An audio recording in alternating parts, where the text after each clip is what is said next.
ขึ้นหนาวน้ำอาบอะไรก็ได้ไอ้ครับเจ้าเดินผลงานเพลงของมนต์แคนแก่นคู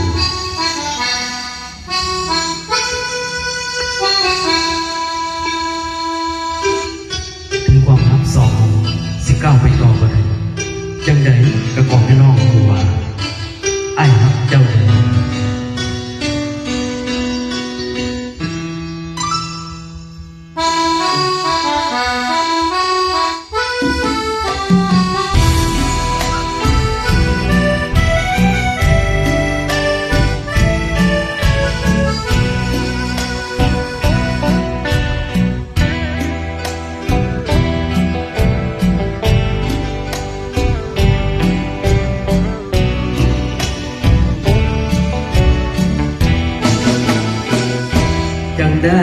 จังได้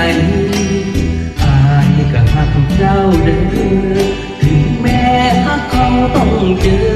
คำว่าจบก่อนพบเส้นชัยน้องเริ่มสับสนเมื่อพบคนลงตัวกว่ายังพอต่อการเปลี่ยนใจเพื่อทางไปที่งดงามกว่าก็เลือกเขาสาอยากแค่ใจอายเลย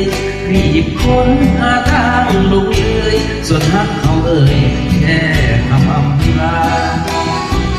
เพื่อเจ้าสดใสอายขอยอมทนใจไรค่าบอกเขาไม่เป็นภาระนำพาเจ้าเดินสู่ฝัน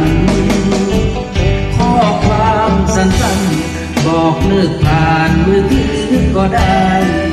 ถ้าแม้เขาโทรมาใหม่ตั้งเงื่อนไขห้ามเราพบกันหลักฐานวันเก่าที่ตกค้างในห้องเจ้าเรานั้นเก็บไว้จากเพียงทางฝันเฝ้าทำลายซากอายคงหาผิดจังได้ให้ไปดีกับเขาจากนี้ในคำว่าเราสิบ่มีเงาอายคือผ่านมาหากอายแพ้นกที่เจ็บอุ่นดอกทุกหยดน้ำตาส่งทางด้วยความอำลาจบด้วยคำว่าอายหักเจ้าเดินอายหักเจ้าเดินรู้สึกว่าจะเป็นนักร้องคนเดียวเลยนะเนี่ยยังไงว่าปีใหม่อ๋อ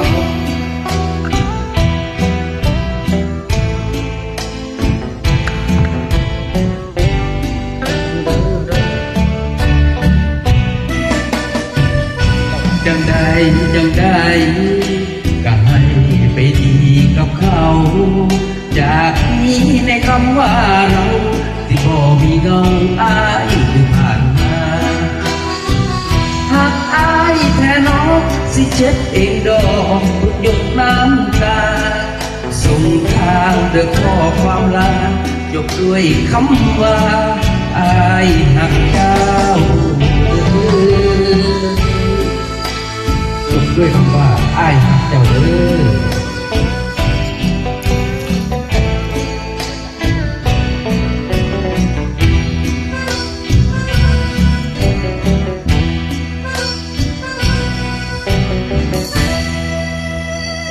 ขอบคุณครับ จบไปอีกหนึ่งผลงานเพลงจบด้วยคำว่าอ้ายหักเจ้าเด้อคือโดนแต่ไม่ประมวลผลโดนหรือเปล่าเอารวดก็ไปห้อนวาบเลยเปิดเมนสุดบุญตายบุญฆ่าเดี๋ยวตรงนั้น